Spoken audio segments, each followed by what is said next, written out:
Hi, everyone, and welcome to Wonderful Machine's first ever Instagram Live Unfiltered show. We'll be talking with one of our member photographers today, Abigail Bobo. She'll be our inaugural guest. We'll ask her what she's been up to during the COVID-19 quarantine, as well as some personal projects, as well as some client-based stuff that she's been working on. And as a bonus, she's been setting up a class online for photographers. Especially now, it's a really good time for those photographers to check that out and make sure that they're keeping themselves mentally and mentally sharp, and just photographically sharp as well. So we're really excited to hear from her. She'll be on in just a second, but for now, we'll let you know that we'll be doing this every Tuesday, 2 p.m. Eastern. We'll interview one photographer, and we'll talk to them just about what they've been doing the last couple of months, how they've been trying to keep focused. Obviously, it's a tough time for everybody, and we're just making sure that we're keeping in touch with our photographers and keeping in touch with our network and trying to get through this situation together. And we'll just continue to do these Instagram Live interviews throughout the year. Just keep on going, hopefully well after quarantine is over. This will become a weekly thing right here on our Instagram Live account, and we're excited to get it started, and we are really, really excited to have our first guest on as well. So Abigail is about to join me, and I'll just let you know again that she's been to places like Iceland recently. She's got great advice on how to use smaller crews, especially during this time, and she's got a website. Hi, Abigail. How's it going, Varun? Good. How are you? Thank you so much again for doing our first episode. Really appreciate you coming on. Absolutely. I was so excited. This is going to be so much fun. Yeah, definitely is. And I'm excited to hear about your stories and your travels from the last couple of months, and just what you're doing to help other photographers as well. So before we start, you want to let people know kind of what you've been up to the last couple of months, where you're based, and the different things that you've been doing? Yeah, I've been, making a lot of quick pivots and turns in my business, like everybody else, like trying to figure out creative ways to keep shooting. I got to shoot a job for AARP last week. It was kind of a variation on the porch project, and so it was really fun. It's been awesome to see clients pivoting and other people pivoting. There's still work out there, and it's just turning our way to find it. But other than that, I want to know what everybody's weird quarantine purchase was.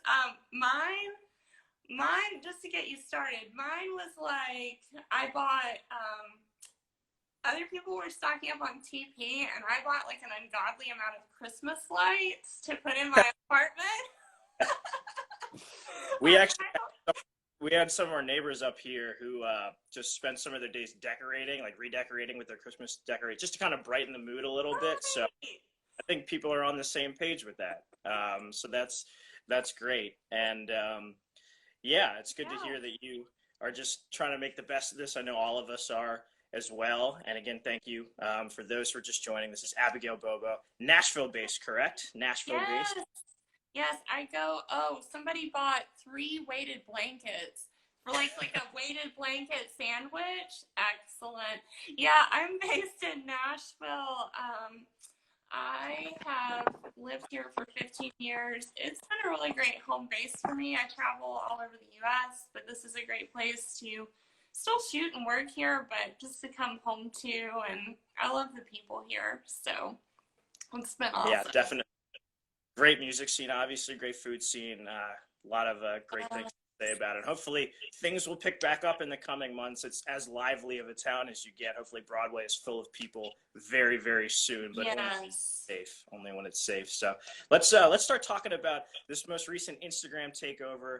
You joined our site, and then you did this takeover this past weekend. You were in Iceland doing a shoot for Airbnb. So tell us about just kind of getting that work, and then what it was like to experience all of that. Yeah, well, I've gotten to work with Airbnb on several things for the last about the last year, and because we were having that open conversation, I was like, hey, they found out I was going to Iceland. We were on a different call, and they were like, oh, that's cool. And so they had me hop on to shoot for 3 days up there, and Yeah, it was really fun. Iceland presents some unique shooting challenges, to be sure. But it's a really fun. It was an amazing shoot. So That yeah, that was that. That just sounds. So, how did you first get in touch with Airbnb, and then what were they kind of asking of you for this specific shoot? It seems like an interesting combination of client and location. yeah, it really was. They actually found me. A lot of my clients find me and ask me for a proposal, that sort of thing. But they wanted like stock imagery of Iceland itself as a country, and then they called up this like cool guy named Hoarder, and he used to be like a big banking and finance guy. We were shooting for Airbnb experiences, and yeah, it was it was really fun. I went out to this guy's horse farm in Iceland, and we did like stills and motion with no crew, which was crazy. Wow. But it was really awesome. That is really cool. And, I think when people hear horse farm in Iceland, that's kind of one of the things that make people go, wow, this is a really cool profession because you get to do different things like that. It's such a unique sentence and really awesome to hear. Not only that you shot imagery, but that you did some video work with it as well. So, what was it like just in that environment getting not only photographs, but also making a video asset as well? Oh my gosh. Well, like shooting stills and motion at the same time is always a unique challenge in and of itself. But I mean, it really started like 2 or 3 days before we got to the shoot place. Like, I had been on the phone with their video guys making sure that the specs they needed were ready. And then I realized I had this sinking feeling that I had forgotten something. And indeed, I had. Airbnb, if you're watching this, it was under control the whole time. Like, no worries. But I was like, oh no, like we need to have like a really specific input for the sound because they wanted like this really specific mic'd sound of like nature sounds and people talking. And I was like, oh no, I don't have that with me right now. And so then I start looking, and I'm shooting with Leica, right? And Leica did the whole thing where, like Apple, they screwed us all over with the dongle situation. And now Leica has a dongle, and of course it's like $175. Nowhere on the island of Iceland, like nowhere. And so I'm like going to 3 camera stores in downtown Reykjavik. Nobody has anything. And then, amazingly enough, I found this little music store by the camera shop, and they had an amazing mic. And I was like, perfect. And they got me set up. And so then we took all that out to the farm. But, it looks glam. Like, the pictures look real glam. But when you're holding, like, a shoulder rig with, like, 40, 50-mile-an-hour wind gust. Yeah. You're just like, when the gust comes, you're like, forget like trying to make this stable. Like, I'm just like trying not to go into the ocean with my camera right now. So you're just like holding on for dear life. Oh, yeah. But, I think that people who hold cameras and use them get enough credit for arm strength and upper body strength because, especially even without gusting wind, but like those people are just heroes. And we're getting some requests to see some of the images. So you can go to Abigail's site, abigailbobo.com. Go to Wonderful Machines Instagram as well. And Abigail, we got like 10 or so pictures on our site that you can check out, a video as well. Abigail, you can send like the Vimeo link and it's on your site. So there's just a lot of really good stuff from the assignment. And to kind of wrap that up, how do you think everything went? What was the reaction from Airbnb? How do you think everything ended up after all of that, all those challenges? it was probably one of the best shoots that I've ever put together. The thing I love about Airbnb is that they know what they want and they communicate it really well. And they were stoked with the images. I put them on my site. I've gotten such a great response from them. And, I think that really when you shoot with that small stripped down team, it pushes you into like that flow state where you're having to work and concentrate and channel all your energy into it. And, you know, as we like try to come out of like this whole like pandemic thing, you know, as people are like ready to start stripping down those chutes, like I really think that it's okay to strip down the chute and have people work remote, because you plan it really well, it can happen. So for any of you that are either wanting to shoot, or I know we have like art directors on here, and we also have some other people, but yeah, the assets, somebody just asked what the assets were used Yeah, for. right. Assets were used for mostly web and promoting Airbnb experiences. So it was for Hoarder's site and then like their page as well. But yeah, it's just, if you need like resources, there's a resource tab on my website now, and I've really recorded and put a lot of info up there, so you can hop over and see it. Fantastic. And yeah, just as a quick reset, talking with Abigail Bogo here, Nashville, Tennessee-based photographer. She just went to Iceland to shoot for Airbnb. We'll have this video not only on our YouTube page, but on our website as well under the COVID-19 resources tab. So once we're done here, we'll put this on our site, so this will live forever. And Abigail, you'll be able to use it as well. We'll get to the classes that you're teaching, the online classes, but I want to talk a little bit more about those smaller crews. I think that's something that people are going to have to really focus on. What are some keys to not only compiling a smaller crew, but to being a part of one when everything gets started? Yeah, I think really a lot of it comes down to client communication, having spec images, having just a solid plan, having a shot list, and then knowing what you need to get above and beyond the shot list. For an art director, that means really carefully thinking about what an ideal shoot end looks like for you. And then, you know, making sure that you have what you need when you roll up to the shoot, like have your gear laid out in the back of your car or anything like that to where you can quickly grab it if you don't have extra hands. I think, you know, we're having to think about new ways to interact with people right now too. And, you know, if you need to pipe somebody in on FaceTime, if you need to, you know, one thing I do on a smaller cruise shoot is I'll make a quick call to the AD and be like, hey, this is what I'm seeing, is just checking, is this what you want? You know, you can really communicate well and clearly and get phenomenal results. Yeah, absolutely. And I think as we continue to talk about your course, just different ways of communicating ahead of time if you can't be in person. Yeah.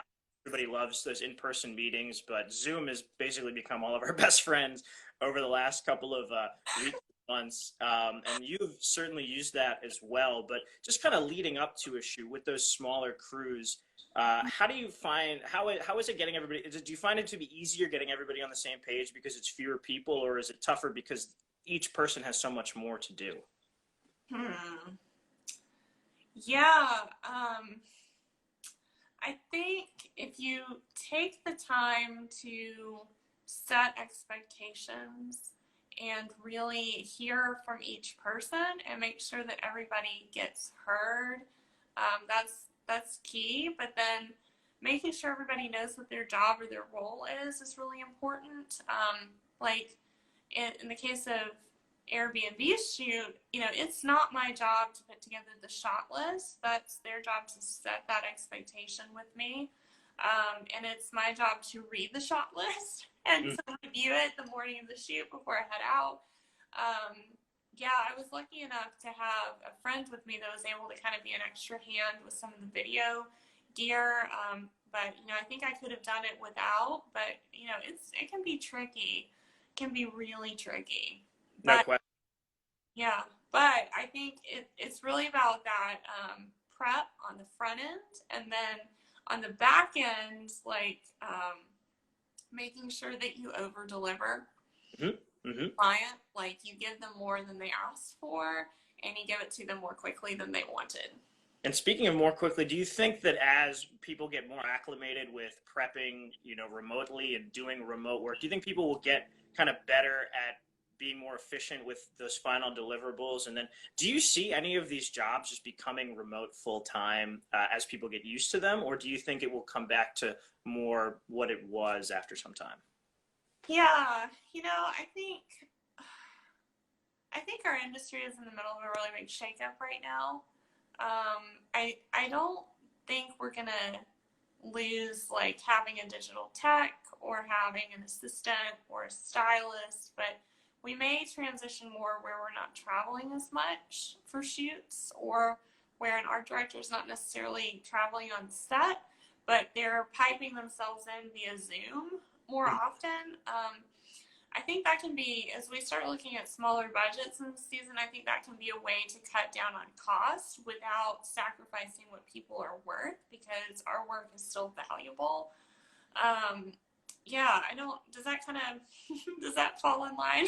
Yeah, definitely. I mean, it's fascinating because we're all learning about this together, and we're all kind of getting Yeah. the information at the same time, and so it's nice to just kind of talk about it to get a sense of here's where we are right now, here's where we might be down the line. And I know that you have kind of prepared for that with your online courses. One of them is about compiling smaller crews, and there are definitely a lot of other things. So why don't you talk to people about the different courses that you've set up and where they can go if they want to sign up? I know you've had some people sign up, but would love to learn more about the different things that you're teaching.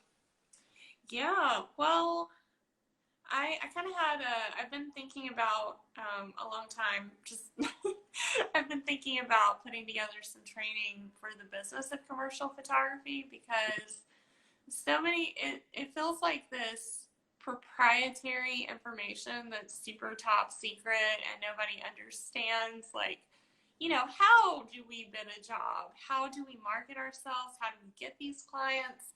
How the heck do I put together a portfolio that's actually going to speak to the right people? How do they find me? How do I find them? It's just like this shroud of mystery, and the aura and the mystique of the business side of things. And so, I was putting together and outlining this course before, COVID hit, and I put it on pause because I was like, I think people need this right now, but I don't want to charge people for it because times are so uncertain. But basically, Varun, I got on a commercial photographer's board, and this girl was like, hey, like, I really need help with this. It feels like a mystery. Nobody will tell me. Is anybody needing coaching? And I was like, well, actually, I'm getting ready to. And 17 photographers jumped on her thread. Wow. Like, wanted for me to coach them or talk to them about this. And I was like, so there's got to be a really big need for this business stuff. Like, people just don't understand the business or even how to shape your brand. So that's kind of where I'm at with all of that. It's been a really wild last few days, but I've gotten the courses. I just finished the first. It's 6 courses within a program, and so I finished the first one this morning, and it was such a good feeling, and it's been crazy and awesome. I know we've been talking. You said you just finished school, so you've got a lot going on, just a lot on your plate. So that's great that you've been able to get that launched. Again, the website is like graduate school, which is just like yeah. It's been like a what the heck kind of week. I was like, no more grad school, yay! Fantastic. They can really, really do this stuff with becomeacommercialphotographer.com, by the way, for those who didn't get that. This is Abigail Bobo, and we'll keep linking to that site. And 17 photographers, that's great. And it's, I talk to photographers every day, and it seemed one of the themes that I hear is like, they're really, really talented artists. They are incredibly just gifted visionaries, and they're so much fun to work with. But a lot of them are comfortable admitting that the business side of things, not that they're not good at it, but that they find it to be a chore, that they kind of find it, they wake up and they roll their eyes and they go, oh, I have to do that. But you do have to do this stuff. You have to market yourself because it starts and ends with you. And I think it sounds like this course is going to do a really good job of kind of showing people the mechanics of that, so to speak. Yeah, well, and I mean, I started my business, oh gosh, like in 2012. And, I had a bachelor's in photography at that point. I went and I got my first magazine job, and I shot for like a whole week, didn't know a darn thing about pricing. and did this beautiful spread for them, sent them the images. They were like, we love them. Oh, by the way, we pay $50 for shoots. So that's what we're going to be paying you. And I just had this real wake up call moment where I was like, if I don't learn how to do the business side of things, I'm not going to be able to do the work that I love. And so, I started really reading business books, researching. Photographers wouldn't tell me anything. It was a few helpful tips, but not enough. And about 2015, I started really cobbling together a plan. I started implementing it. And then by 2017, national brands were reaching out to me. Like that year, like Ogilvy and Mather emailed me, and they're like, this email pops up in my inbox, right? And it's like, from Ogilvy and Mather, we're working with you. We want to do a shoot for one of our clients. It turned out to be Morton Salt. And I was like, Ogilvy and Mather. I was like, oh my God, like that Ogilvy and Mather? Like, but it was some things I kind of implemented, and I want to teach people how to do that in a way that's, like you said, intuitive and fun. And I want to empower people to be great storytellers and have their piece of the pie. Yeah, that's awesome. And I think that one of my favorite parts of working at Wonderful Machine is kind of seeing that background information. Like people like Craig Oppenheimer, Brian Sheffield, these people have been putting together invoices for years and years and years, and they're very good at it. And like when you said your first job, they paid you $50. Well, if you had that invoice, that plan, and you could budget everything out and show them just not only how much work is going in, but how many materials, they're going to be more inclined to be like, well, we should pay you a fair wage here. And it's important for photographers, especially younger ones, to know that they shouldn't be taken advantage of like that. Yes, exactly. And, part of that too, Varun, is like, if you start on a good foundation, it means that when success does start coming, that you'll be ready for it. For me, it wasn't about, even like the financial success part, but it was also about being able to treat people well and fairly and with honor. And so I think there are ways to make it more systemized, where you're not having to slog through marketing every single day and you can go shoot and live and enjoy your life. But it can be a process to get there, and figuring it out, I just want to hand that to people in a package. So. Right. Well, that's where you come in, right? You just give them that peace of mind to just know, hey, this is doable, and this is doable as a career, and there's just some small things that you have to kind of work on. Abigail, we'll just kind of wind things down here, continuing to talk about your course, becomeacommercialphotographer.com. But what are some of the other things that you hope that photographers who take the course end up learning, even if it's not specifically in the course itself, but just those things that you think are important for having a successful career? Yeah, I think, one of the things I think is really important is knowing who you are and knowing that you have value, and that that you have a unique perspective to put out in the world that no one else will have, and that if you learn how to put that out there the correct way, like the right people, the clients that are meant for you will find you and they will value you. Not the clients that were meant for me or that were meant for somebody else, but the ones that were meant for you. And I think I really want to see our industry change to where we become a lot more collaborative in style. And I want us to feel like we all can have a piece of the pie. And it's not like this big competition thing. And so, for the community aspect of the course, I'm putting together all of the people in like an online Facebook group where they can get mentoring from each other and send referrals, because, these are people from all over the country that are able to help each other. And I really want to see our industry start to shift more in that direction. Very cool, very cool. Well, it's definitely shifting, and hopefully it goes in that way as well. The word collaboration sticks out from everything that you mentioned. Abigail, I really do appreciate the time. Thank you so much. This was incredibly informative. What we're going to do is we're going to have this video saved. Again, it's going to be on our website, Wonderful Machine website. It'll be on our YouTube page. We're going to continue to do these Instagram live talks every week, Tuesday, 2 o'clock. And more importantly for you, Abigail, we'll have in writing kind of what your course is about. We'll also do a write-up about your AARP project. So a lot of stuff coming down the pipeline with you. But thank you again for your time. And if there's anything else you want to share as you sign off, go right ahead. Absolutely. Yeah. Yeah, I just want to encourage any of you that are feeling like you're resonating with needing more like help with marketing or business to reach out. I'm starting the beta course right now, and I think we're going to have it. The first module is going to roll out, I think, May 4th. Um, and yeah, and another thing is that if you would like to if you're an art director watching this, I've been offering like free like 30-minute calls with creatives just to kind of figure out like how do we shoot and still honor the law and honor our neighbor by not getting people sick, Mm-hmm. and still keep it down in budget. So it's just like the holy trifecta. You're just like, whoa, it's a lot. But I've really been brainstorming with some creatives and we're coming up with some cool stuff. So if that's you, just hit me up and we can talk more. So Great. yeah. Great. Again, that's Abigail Bobo, abigailbobo.com, and becomeacommercialphotographer.com. And again, we'll have all this information on our website. Abigail, thank you so much for being our first unfiltered guest. You were fantastic, and I look forward to continuing to work with you as lockdown rolls on and hopefully lifts. And well, we'll keep on going from.